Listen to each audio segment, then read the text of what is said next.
Biasanya begini, yang datang ke kita itu adalah ibu-ibu yang mengadukan anak laki-lakinya. Gitu loh. Nah, bapak-bapaknya tetap fatherless, hilang gitu. Nggak ada perannya kadang-kadang. Makanya kadang-kadang kita bangun bonding. Bu, ibu sudah cukup.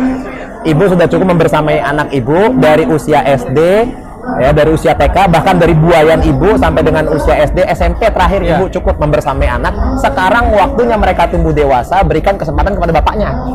Jangan sampai bapaknya sibuk kemana, anaknya yang laki-lakinya nggak pernah tahu apa kehidupan seorang laki-laki ketika dia beranjak dewasa.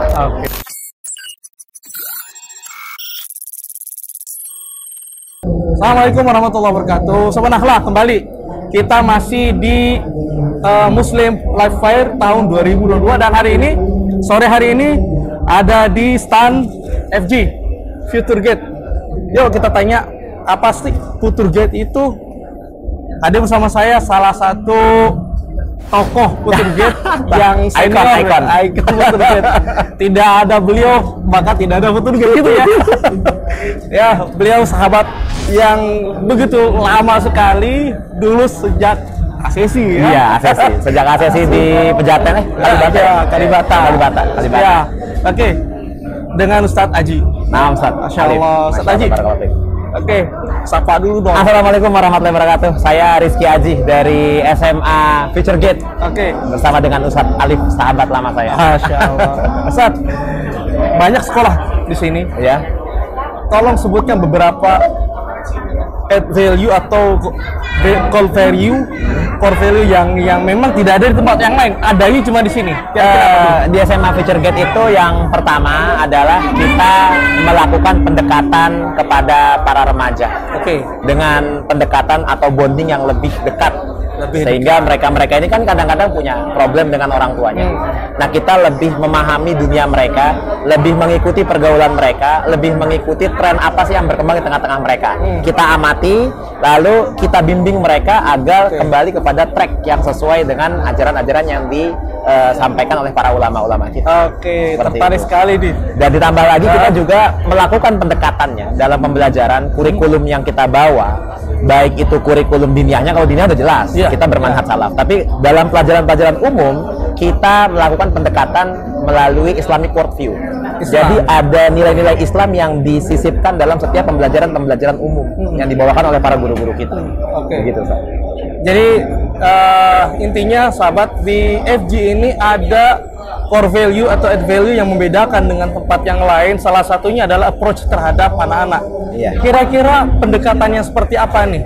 Kan kalau dalam dunia pemberdayaan, Ustadz ya, ada pendekatan training, ada pendekatan teaching, ada pendekatan facilitating, ada pendekatan mentoring, ada pendekatan coaching. Lalu kalau ada anak masalah, pendekatannya adalah konsultasi dan konseling. Iya, betul. Kalau sudah semakin parah, pendekatannya ada terapi. Iya, betul. Kira-kira pendekatan yang mana nih yang lebih sering digunakan nih? Sejauh ini kita melakukan konseling aja sih. Artinya ada siswa yang bermasalah, baik itu melalui laporan dari orang tuanya, atau melalui laporan dari wali kelasnya.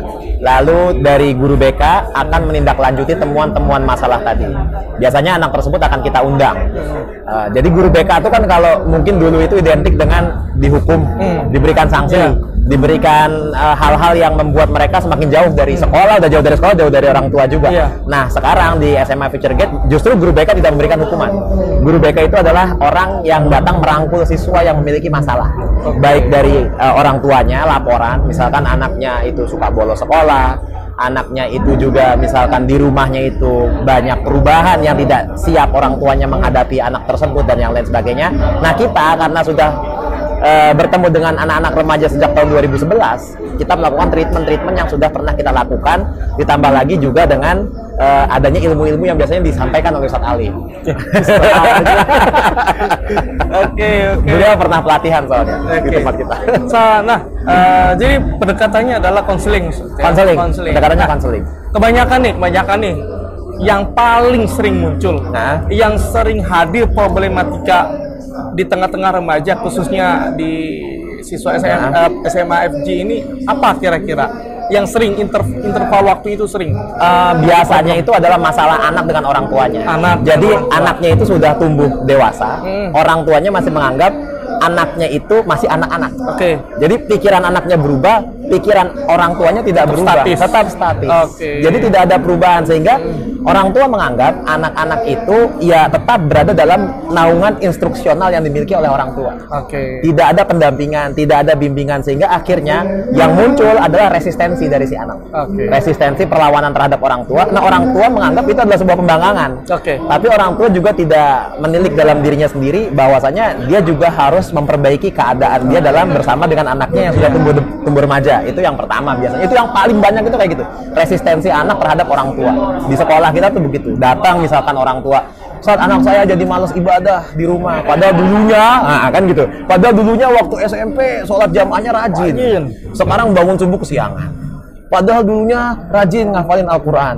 Sekarang kok lama-lama seringnya nongkrong, pulangnya malam. Emang FG pulangnya jam berapa Ustaz? Dan yang lain sebagainya. Atau misalkan, Ustaz, anak saya ya Allah nggak pernah keluar rumah, main game terus di dalam rumah, atau main internet terus, atau main media sosial terus. Dia lebih banyak senang menghabiskan waktu dengan teman-temannya dibandingkan dengan keluarganya dan sebagainya. Jadi orang tua masih menganggap anak-anak itu adalah anak-anak mereka yang masih dalam usia tumbuh kembang, bukan berada pada kematangan dalam proses berpikir.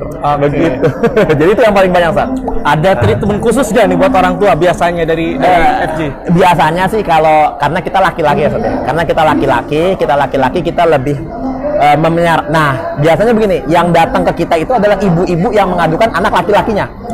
Gitu loh. Nah, bapak-bapaknya tetap fatherless, hilang gitu. Nggak ada perannya kadang-kadang. Makanya kadang-kadang kita bangun bonding. Bu, ibu sudah cukup membersamai anak ibu dari usia SD, ya, dari usia TK, bahkan dari buayan ibu sampai dengan usia SD, SMP terakhir ibu cukup membersamai anak. Sekarang waktunya mereka tumbuh dewasa, berikan kesempatan kepada bapaknya.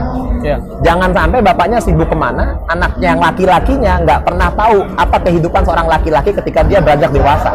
Nah, biasanya itu yang kita lakukan pendekatan. Ajak bu, bapaknya suruh deketin anaknya, jalan-jalan, naik gunung, ke puncak, ngobrol berdua di motor, ajak makan. Ibunya nggak usah ikut. Ibunya nanti gantian dapat laporan dari bapaknya. Selama ini kan laporan dari ibunya ke bapaknya, ya kan? Nah, sekarang dibalik, bapaknya laporan dari ibunya berdasarkan temuan-temuan masalah yang didapati oleh ibunya. Gitu biasanya kayak gitu. Jadi treatmentnya itu adalah lebih menghadirkan sosok bapak sih kalau laki-laki. Pertanyaan terakhir nih, gimana? Untuk pendekatan empowering, kalau tadi kan solve problem, sekarang untuk pendekatan empoweringnya, untuk dia memaksimalkan potensi kepribadiannya, itu biasanya pendekatannya apa tuh? Nah ini gunakan pendekatan coaching tidak? Nggak tahu ya, saya karena memang belum memahami sejauh mana sih dunia coaching itu gitu kan, dan juga belum mendalami dunia coaching itu seperti apa. Mau mendalami nggak? Oh, kayaknya kita harus undang Ustaz Alif lagi. Insya Allah nanti kita koordinasi lah. Siap. Kita ngomong sama sekolah. Jazakallah khair. Nah, Ustaz. Insya Allah. Jazakallah khair. Ini sudah lama sekali baru ketemu lagi. Iya, Masya Allah. Sahabat lama. Ya. Terima kasih semua. Masya Allah, barakallah. Barakallah. Sahabat Nakhla, insya Allah kita akan mudah-mudahan kita akan berlanjut nih. Insya Allah. Kalau diundang podcast ya, kita bicara eksplorasi tentang coaching, Islamic coaching itu seperti apa? Menarik. Coaching berstandar internasional bagaimana? Coaching berstandar internasional NLP itu seperti apa? Menarik. Mudah-mudahan kita dapat undangannya ini. Antum mengundang anak, nanti anak mengundang antum balik. FG Talk. Siap. Insya Allah. Karena undang di kedai kopi Ana ya. Siap. Atur aja waktunya. Muslim berapa kali udah kita belum ngopi teman teman kopi jiwa apa? Kopi tenang jiwa. Insya Allah nanti. Sahabat, terima kasih bersama kami, saya Alif dan dengan Ustaz Aji. Assalamualaikum warahmatullahi wabarakatuh. Waalaikumsalam warahmatullahi wabarakatuh.